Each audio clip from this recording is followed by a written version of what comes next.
EAMCET స్ట్రెస్సా? Testonic.ai ని try చేయండి.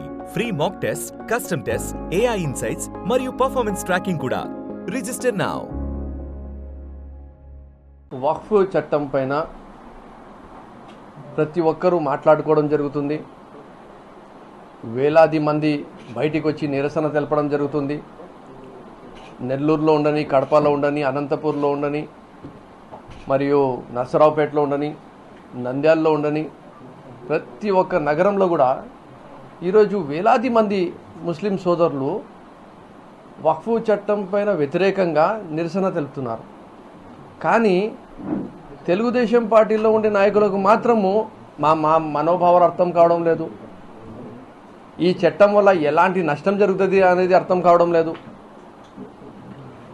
మా వాళ్ళలో చదువుకున్న వాళ్ళు కానీ చదువు లేని వాళ్ళకి కానీ అర్థమైంది. కానీ ఎంతో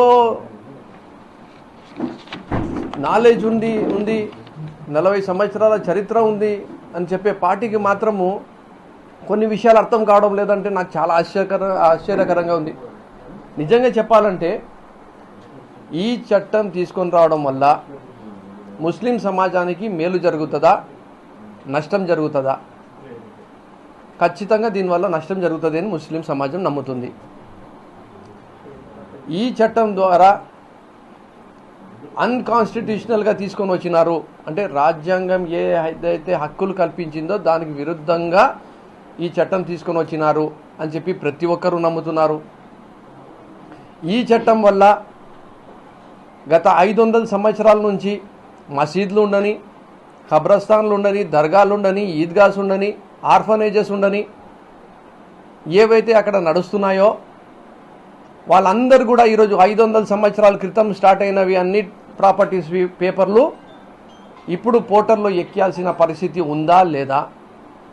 మళ్ళీ 500 సంవత్సరాల క్రితం ఉండే పేపర్లు ఈరోజు లేకుంటే ఆ ప్రాపర్టీలు అన్యక్రాంతమయ్యే పరిస్థితి ఉందా లేదా? వక్ఫ్ బై యూజర్ అనేది మీరు తీసేశారా, తీసేయలేదా? ఆ వక్ఫ్ బై యూజర్ని ఎవరు దానిని నిర్ధారిస్తారంటే ఆ హక్కు తీసుకుని పోయి మీరు కలెక్టర్ చేతిలో పెట్టినారా లేదా? అంటే వక్ఫ్ బోర్డ్కి మీరు నిర్వీర్యం చేసినారా లేదా? మరి ఈరోజు చెప్పాలంటే దీని అన్నిటి వల్ల ముస్లిం సమాజం వెనుకబడిన సమాజం. ముస్లిం సమాజంలో ఉద్యోగాలు లేవు, విద్య లేదు, సరిగ్గా వాళ్ళకు వైద్యం అందడం లేదు, వాళ్ళు ఎంతో బీద పరిస్థితుల్లో బతుకుతున్నారు. కనీసం వాళ్ళకు ఒక మనశ్శాంతి ఏముండిందంటే మేము ధార్మికంగా మా ఆచరణల్ని మేము ప్రశాంతంగా డాక్టర్ బాబాసాహెబ్ అంబేద్కర్ గారు ఇచ్చిన రాజ్యాంగాన్ని బట్టి మేము చేసుకోగలుగుతున్నాము అని చెప్పి ఈరోజు ఒక మనశ్శాంతితో ఉండినారు. వాళ్ళకు ఉండేది ఒకటి మనశ్శాంతి, మేము మా ధర్మంని పాటించుకోగలుగుతున్నాము స్వేచ్ఛతో అని చెప్పి. ఆ స్వేచ్ఛని కూడా లేకుండా చేయడం కాదా ఈ యాక్ట్ వల్ల అని చెప్పి నేను సూటిగా అడుగుతున్నా. ఈరోజు ఢిల్లీ నుంచి గల్లీ వరకు, కాశ్మీర్ నుంచి కన్యాకుమారి వరకు ప్రతి ఒక్క వక్ఫ్ ఆస్తి లిటిగేషన్లో పోయే పరిస్థితి ఉందా లేదా అని చెప్పి నేను సూటిగా అడుగుతున్నా మా తెలుగుదేశం నాయకులకు, సోదరులకు. అరే ఇంతమంది లబోదిబో కొట్టుకుంటున్నారు స్వామి. 232 మంది ఎంపీలు వ్యతిరేకంగా ఓటు వేసినారు. జేపీసీలో ప్రతి ఒక్క ప్రతిపక్ష పార్టీ వ్యతిరేకంగా చెప్పింది.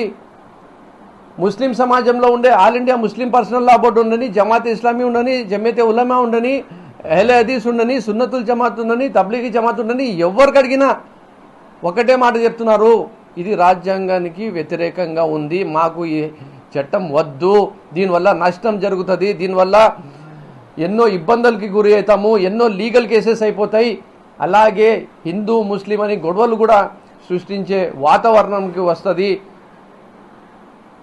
దీంట్లో ఏదైతే సోదర భావం ఉందో, ఏదైతే ఐక్యత ఉందో అది పోయే పరిస్థితులు వస్తాయి అని వాళ్ళు చెప్తుంటే తెలుగుదేశం పార్టీ నాయకులకు అర్థం కావడం లేదు. దాదాపు 20 నుంచి 30 మంది ముస్లిం ఎంపీలు ఉంటారు పార్లమెంట్లో.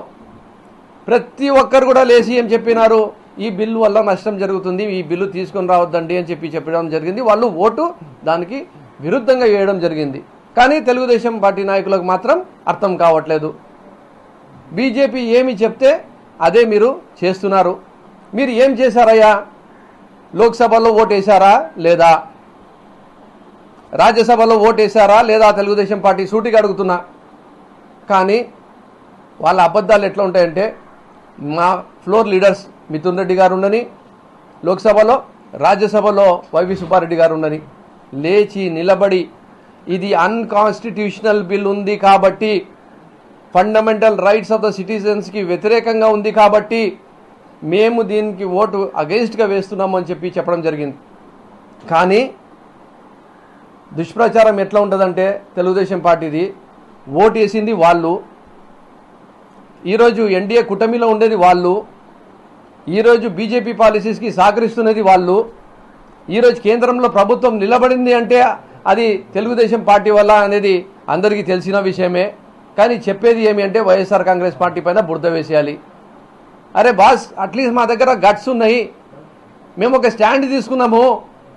ఎస్, మేము ముస్లిం సమాజానికి అన్కాన్స్టిట్యూషనల్ బిల్లు ఉంది, వాళ్ళ ఫండమెంటల్ రైట్స్ని వాళ్ళు అనగదొక్కే విధంగా ఇది ఉంది కాబట్టి మేము వాళ్ళని సపోర్ట్ చేస్తున్నామని చెప్పి ఎస్ మేము ఒక స్టాండ్ తీసుకున్నాము. ఒక్క స్టాండ్ మీరు క్లారిటీగా తీసుకోండి.